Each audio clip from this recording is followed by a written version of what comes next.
So do you think Georgia should open up its offense, more throwing the ball down the field, more throws generally speaking, going away from something that's been very successful for Kirby Smart and just the program generally speaking, which is a powerful run game? Do you think Georgia should open it up? Well, one former quarterback at Georgia thinks they should. This is what Buck Belue said on his podcast. He said, JT threw it 38 times in his debut against Mississippi State. Then in the very next week, I was dumbfounded when Georgia only threw it 16 times. It made no sense.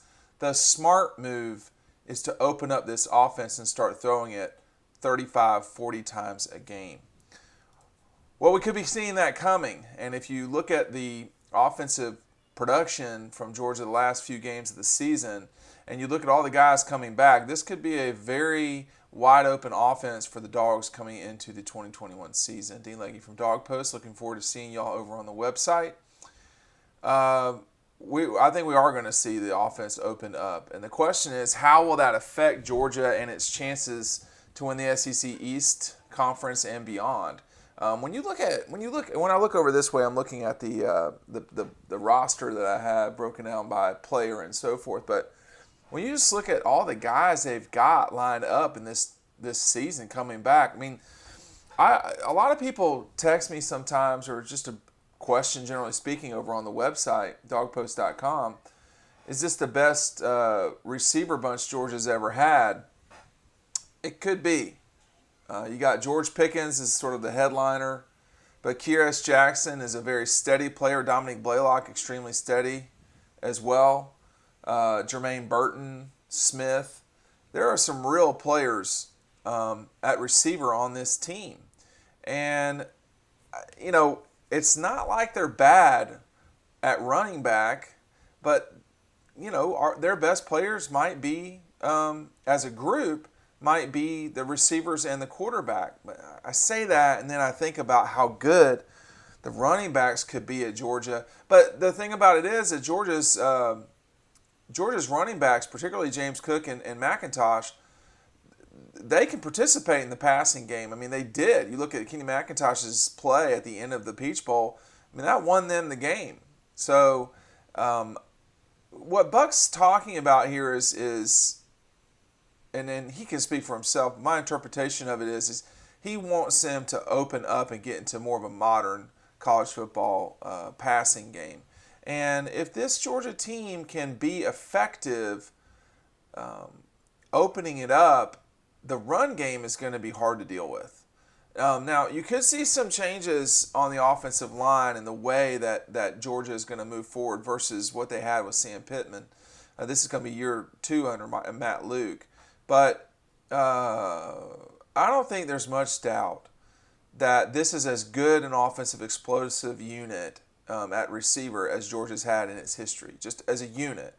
Matt DeBerry texted me Friday and said, do you think that George Pickens could go down as the best receiver ever at Georgia?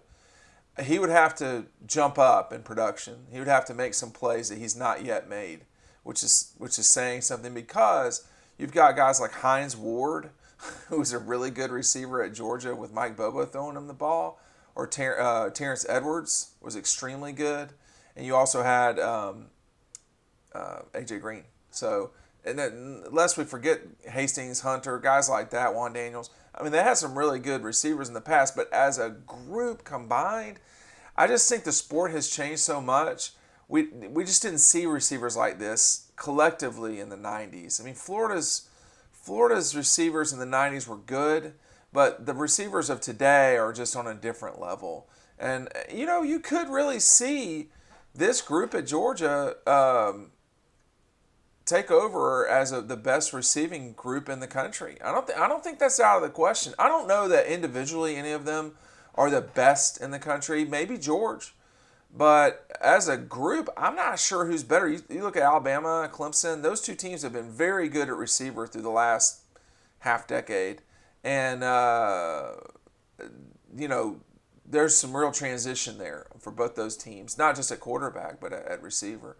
So I don't know. I mean, when Buck starts talking about opening it up, the smart move is to open up this offense. I mean, he's got a point, because this receiving group at Georgia, I want to hold off before saying that they're the best ever because the 14 group was real. Excuse me, the 12 group was really good, and that was, that was a solid group. Okay, with TK, Conley, Bennett, Marlon Brown. That was a good group, but those guys at the top weren't as good as George Pickens.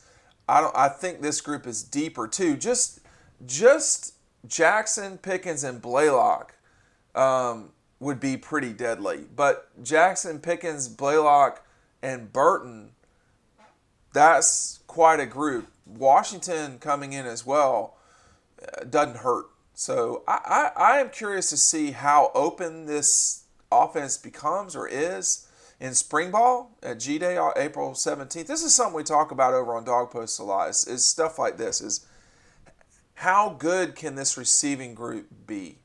And I think the answer is it could be the best in this school's history. That doesn't guarantee anything in terms of how much success you have. Eric Zier and them threw the ball around a lot. They had some really good receivers. But I think this group could be deeper than that group and the 12 group. The 12 group was really good. I mean, they had a really good quarterback with them too. But opening up this offense, if these receivers are as good as we think they are, this is going to be an explosive offense. Maybe an offense the likes of which we've not seen very often at Georgia. Dean Leggett for Dog Post. We'll see you over on the website. Thanks for watching and have a good weekend.